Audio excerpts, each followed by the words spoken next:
Bom dia, meu nome é Thaís, vou estar falando sobre a camada de ozônio. O primeiro tópico.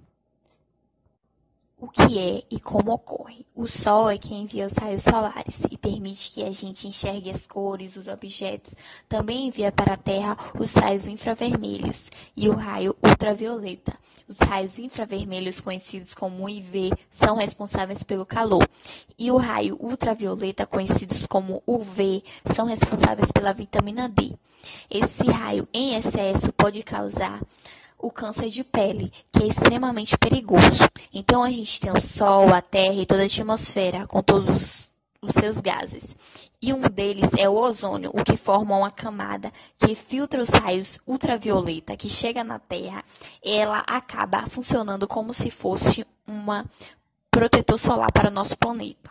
Na década de 80, o homem produzia muito gás, CFC. O problema do gás CFC é que ele interage com o ozônio e vai transformando a camada em uma camada cada vez mais fina. Isso faz com que os raios ultravioleta que chegam do Sol entrem com uma maior força na superfície da Terra, assim causando problemas.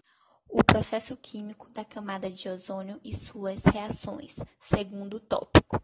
Na atmosfera, o ozônio é formado quando a radiação ultravioleta de origem solar interfere com uma molécula de oxigênio, quebrando os dois átomos de oxigênio. O átomo de oxigênio é liberado, une-se à molécula do oxigênio O2, formando assim o ozônio, O3. A sua forma de destruição começa pelo CFC, causando um buraco na camada de ozônio. O CFC vai sofrer uma quebra liberando o cloro atômico, extremamente reativo. Aí ele começa a entrar no ciclo do ozônio, assim impedindo que forme o ozônio novamente. Eu tinha o O3, quebrei em O2 mais oxigênio. Nessa etapa do O2 mais oxigênio entra o cloro atômico. O cloro atômico puxa o oxigênio, deixando o O2 sozinho. O O2 não protege porque não tem ligação e não consegue proteger, assim produzindo o famoso buraco na camada de ozônio.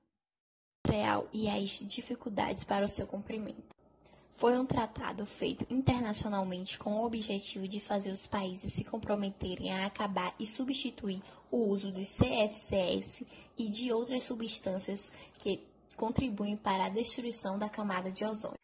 Apesar disso, houve também uma maior dificuldade no cumprimento desse tratado por conta da ganância dos países mais ricos. A maioria das negociações ambientais relacionadas ao meio ambiente também se refere à energia e ocupação de territórios. Daí os países não aceitam facilmente aquilo que acham que seja uma restrição ao seu desenvolvimento econômico. Para que esse tratado seja efetivado em prol da natureza, é preciso uma mudança de hábitos que geraria um gasto a mais para as indústrias, assim causando um impasse. Mas, por fim, todas as empresas cumpriram o tratado. E indústrias. Sexto tópico. Como pode existir ozônio na atmosfera se ele se decompõe em gás oxigênio?